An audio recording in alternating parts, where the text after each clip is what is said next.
Meeting lots of new people out here at Fingerlakes Speedworld today, including Rob Goodell. He is the new organizer and promoter of this event. He took over from Jim Olin, who had done the event for several years. In addition to doing this, he also runs something called Show Styles, which are car shows. And he also runs, as you can see on the windshield there, Samson No Prep, which is a no prep drag strip. So in other words, they don't put the compounds down. It's more like what you'd see on Street Outlaws. Exactly. But we're meeting him. We're going to talk first of all about this show. Real good turnout today. Got to be real happy. How did this come about for you? So, you know, Jim and I have been friends for a while, and last year after I came to the show, I sort of saw a little bit more potential here. I thought maybe we could build it up a little bit better, maybe get different people involved. I had offered to come on board and help, and as we were sort of planning things out a few months ago, it sort of came about that Jim wasn't going to be able to do this for whatever reason he had going on, whatever personal reason. So I offered to purchase the show from Jim, and we came to a mutual agreement, and you know, things rolled from there. The rest is history, as they like to say. So, yes, sir. And obviously, now do you own or run Samson No Prep? I run Samson No Prep. It's me. I'm the guy. So that was a good opportunity for you to kind of, because pretty much South Butler's had most of the cars in here the last few years. Exactly. So you saw this as an opportunity to help yourself out, right? Of course, definitely. What is Samson No Prep? Is it a quarter, an eighth, a tenth? What is it? It's an eighth of a mile. Eighth of a mile. The actual track is 165 feet wide, and it's a mile and a quarter long. So it's a pretty big place, which works out great for the no prep, because as we get rubber laid down, we just move the surface, so we're back to a no prep surface again. Oh, really? So you actually clean it in between rounds? Well, we just move. We have so much room that once we get rubber down, we'll just move to a fresh area. Oh, you just move down the track a little bit? Just move down the track or move to the left or the right or whatever the time may cause. Oh, because it's an old air base. You got all the room in the world, right? That's it, yep. The place is a big playground. So. Tree? Nope. Arm drop or flashlight start. Most of it's flashlight start. Old school all the way. That's it. I'm the guy. I run the flashlight at the line. I wear many hats at that place. So how many cars do you get, and what kind of cars are they? We get a lot of cars actually. Most of the cars that are here today come to our track. So last year we had Tommy Reek from Street Outlaws. We had Chris Big Power, Eric Claus. We have a lot of big names with a lot of fast cars. So nice. A lot of local guys as well. I mean the no prep stuff's really gaining a lot of popularity. I've heard that. Why is that? Do you think? Is it the TV show? You think? I think the TV show probably plays a big part in it, and it comes back to the simplicity. You know, you don't have to worry about a tree or hitting the timing system. It's just simplicity. It's old school drag racing. You know, I mean that's it.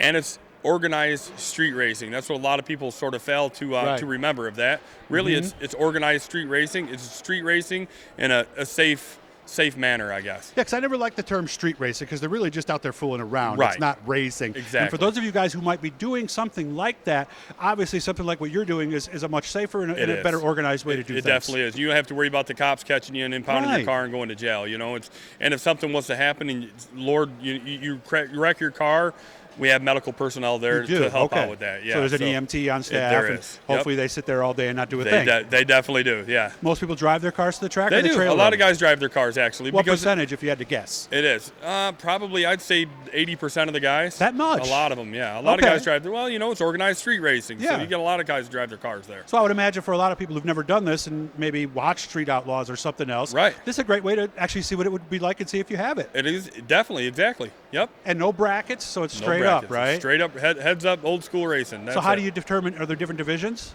Well, there is actually. Yep, we have a lot of it determines tire size. I mean, again, it's street racing, so there's not a lot of rules. What's the terminology again? With which? What do they use? They talk about the tires. So it's a tire size. You have a small tire, which is any tire up to That's 20. what they call them, small tire car, right? Small tire cars, any tire up to a 28 10.5 non-W. A big tire car is any tire larger than that. So something like we'd see at ESTA maybe or something like that, right? Exactly, yep. Are there people that do both? There is. There is. Actually, I had Don Serprito, who lives in Warren, Pennsylvania.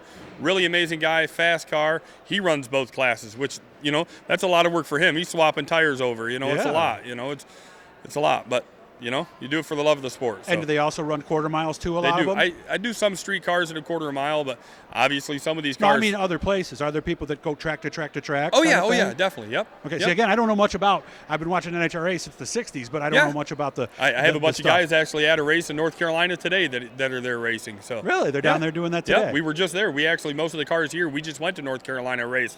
Okay. The car here behind me, he was just in South Carolina last weekend and race, so yeah. Okay, so if I brought my Camaro out and I'm new, what's the process like? So you pay your entry fee to get into the gate. How much is that? $45 for the driver, and then you sign up for the street class or whatever class you fall into. You fall into that class, and then we do a chip draw. Like I say, that's it. That's it. It's an old school thing. We do a chip draw. Red chips right lane, blue chips left lane. You pull a chip, you get your number, you figure out who you're racing, and you go at it. How do you figure out who you're racing? Off the chip draw. Oh, okay. Yeah, so it's numbered accordingly. So if you pull one, so red 8 and blue 8, they race each other. That's it. And red 8 gets the right lane, blue left. So it's not like 16 where you just got to keep going until there's no cars left. Pretty much. Exactly. Yep. Is how it works. Yep. Elimination. Okay. Yep. How about my friends? Do they pay the $45 also? Well, the spectators pay $10 a piece to get in. And like most drag racing, you get in the pit too, right? Yep. Exactly. Okay. Yep. And all drag racing that I've known of, and if you guys have never been to an actual national event, that's one of the things that makes it so much fun. Is there is no pit pass. You can go in, you can see John Force work on their car. You can hear him test fire it in the pit area and have the exhaust blow your hair and your head off and everything like that. Exactly. I actually have a bracket racer who's been bracket racing for a long time. I don't want to tell you how long because that's going to date the guy, but he's been drag racing for a very long time, big time bracket racer at Empire. And he says when he goes there and he gets up on the line, you just hit the trans brake, you do what you do. It's not really an exciting thing anymore. It's just a process you go through. And the trans brake holds the car, and then you release it to let it go, take off, right? Exactly. Okay. When he comes out to my track, he's like, my heart's coming out of my chest. The energy is different. It's completely different animal than being in the track. It really is. Okay. Now, I'm airing this on Saturday night for a reason, because there is one more day of Fingerlakes Speedworld, so you can come out today. How many cars if you added them all up? I think we have 56 today. Okay, and about half of it, I think, is drag, or maybe somewhere close to that. So Eldon Payne's car is here. They've got some microds and quarter midgets and things like that here as well. So if you're looking to get your kid involved, great way to do it. And, of course, there's junior dragsters that they run at tracks, too. So you're never too young to start, are you? Definitely not. And we actually have more dirt cars that were coming.